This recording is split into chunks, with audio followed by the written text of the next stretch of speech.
simplesmente Cristo quer te tocar, cura tua vida e o coração modificar. Pois na simplicidade Ele te leva à conversão, e o seu projeto é de plena restauração. Dizendo assim: Padre Fábio, meu nome é Mayra Monteiro e tenho vivido muito irritada. Não sei o que está acontecendo comigo, mas a raiva tem tomado conta de mim. Magoo quem amo, digo que não quero e machuco sobretudo a mim mesma. Me ajude. A Mayra é lá do Rio de Janeiro. A ira, aliás, hoje a gente estava conversando sobre isso. A filosofia tem uma perspectiva interessante. Sêneca, um grande filósofo, dizia que a nossa raiva, ela nasce das nossas expectativas. A gente fica muito irritado porque nós criamos expectativas em torno das realidades. E como a gente espera que seja assim, e geralmente a vida nos decepciona, porque as nossas expectativas são altas demais, então o nosso processo de ira, ele é sempre provocado por causa das expectativas excessivas que nós temos. O que é o excesso de expectativa? Muitas vezes a falta de simplicidade na vida, né, gente? Quando você percebe que a simplicidade é um caminho seguro, por quê? Ela lhe indica para aquilo que pode ser. Não significa que nós vamos viver sem sonhos, não. Mas a gente vai começar a ser um pouco mais realista com aquilo que a vida pode ser, né? A gente não vai ficar projetando demais. Por que eu sinto muita raiva do outro? Porque eu espero do outro que ele seja aquilo que eu quero. Eu fico esperando uma resposta. Eu quero que o outro seja como eu projetei. Muitas vezes me irrita. Eu quero a competência que o outro não tem. Então, a gente acaba projetando em cima do outro uma série de necessidades nossas que acabam prejudicando, né, e provocando dentro de nós a raiva. A raiva, a ira, é um processo muito perigoso porque nos emburrece. É um processo que nos retira da racionalidade. Pode observar, cada vez que a gente fica muito irritado, a gente perde a capacidade de ser racional. Você diz realmente o que você não queria dizer, você fala bobagem, você magoa, você machuca. Então, controlar a raiva é, primeiro, baixar um pouco as expectativas. A gente ser um pouquinho mais humilde, a gente ser um pouquinho mais simples. O mundo não tem que ser do jeito que eu quero. E quando a gente começa a modificar a relação com as pessoas, permitindo que elas sejam elas mesmas, sem as nossas projeções, quem sabe a gente começa a se irritar menos. Agora, há um outro detalhe também, Mayra. Nós nos irritamos muito por causa do estilo de vida que nós temos. Eu me lembro, quando eu era criança, né? As luzes da nossa casa apagavam mais cedo. Elas eram desligadas muito mais cedo. Então, a gente dormia mais tempo. Você pode observar que as nossas cidades e as nossas casas são cada vez mais iluminadas. E nós, para dormir, nós precisamos produzir um hormônio, né, que é provocado justamente pela ausência de luz. Então, se você está num lugar muito estimulado de luzes, por luzes, é bem provável que você faça a produção desse hormônio de maneira tardia. A melatonina, né, ela faz a gente dormir, ela induz o processo do sono. É um calmante natural que o seu organismo produz, mas você tem que permitir a produção. Se você fica se estimulando demais, com muita televisão ligada, muita tela de computador, muita luz acesa dentro de casa, essa produção de melatonina ela é mais atrasada. Então ela vai ficando mais tardia. E aí você dorme menos. Quem dorme menos? Digamos que você só dorme 5, 6 horas por noite. Ao final de uma semana, é bem provável que você esteja com uma irritabilidade muito maior. Então, há todo um aspecto psicológico, que é essa projeção das expectativas sobre o outro. Eu quero que tudo seja perfeito, e na hora que eu vejo que não é perfeito, eu me irrito. Mas há também esse aspecto biológico. Nós estamos cada vez dormindo menos, a nossa irritação é cada vez maior, nós somos estimulados o tempo todo, a gente se cansa muito, a gente não dá ao corpo o devido descanso, naturalmente a gente prejudica a qualidade das nossas relações.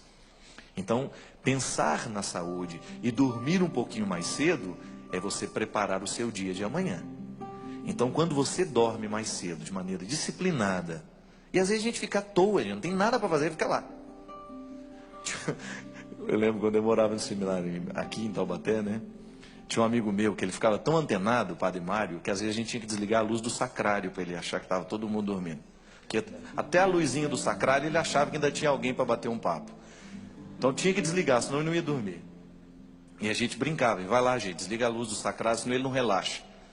Tem gente que é assim, né? Fica estimulado o tempo todo. Não, faça um momento de tranquilidade, crie essa tranquilidade necessária. Aliás, uma das coisas que me ajudou muito depois que eu mudei do convento para minha casa agora, é não ter mais o meu ambiente de trabalho onde eu durmo. Não pode, tem que ser diferente. Você entra no seu quarto é para dormir, aí liga a televisão e fica lá.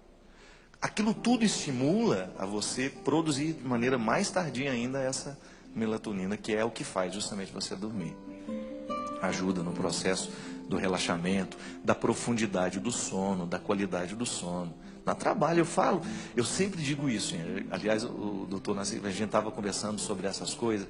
A gente tem um projeto, vai ser muito interessante. A gente quer pregar um retiro, a gente quer fazer um fim de semana, sei lá onde, uma fazenda, um lugar, com um grupo pequeno.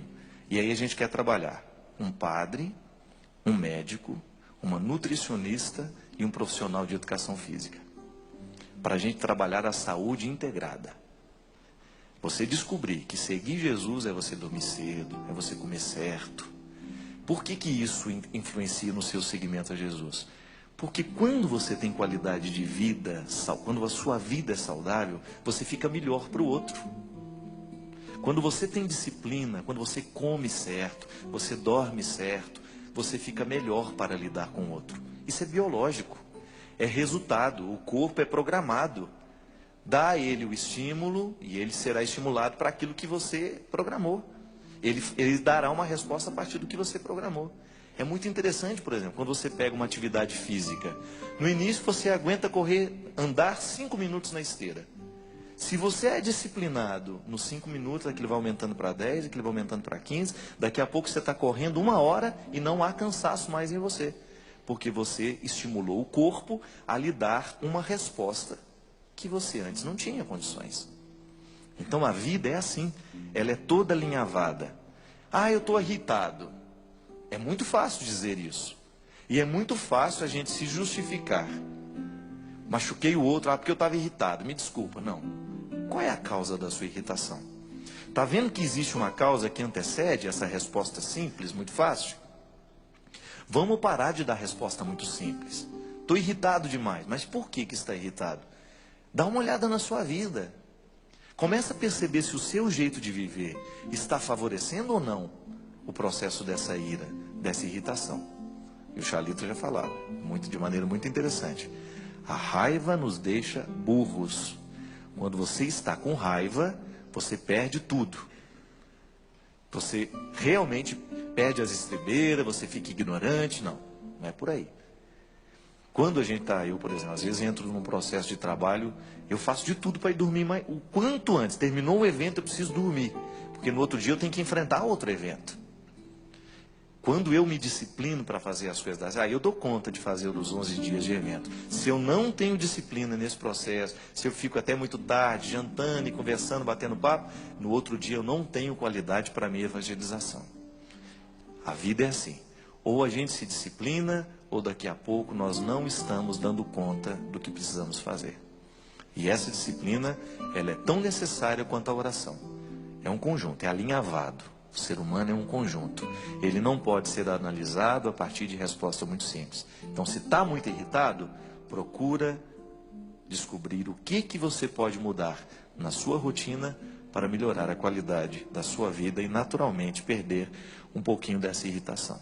Deixe que o amor cure o coração, que as mágoas do passado se tornem em perdão. Deixe que o olhar do Cristo, seu Senhor, transforme a sua vida, lhe faça um vencedor. Deixe que o amor cure o coração, que as mágoas do passado se tornem em perdão. Deixe que o olhar do Cristo, seu Senhor, transforme a sua vida, lhe faça um vencedor.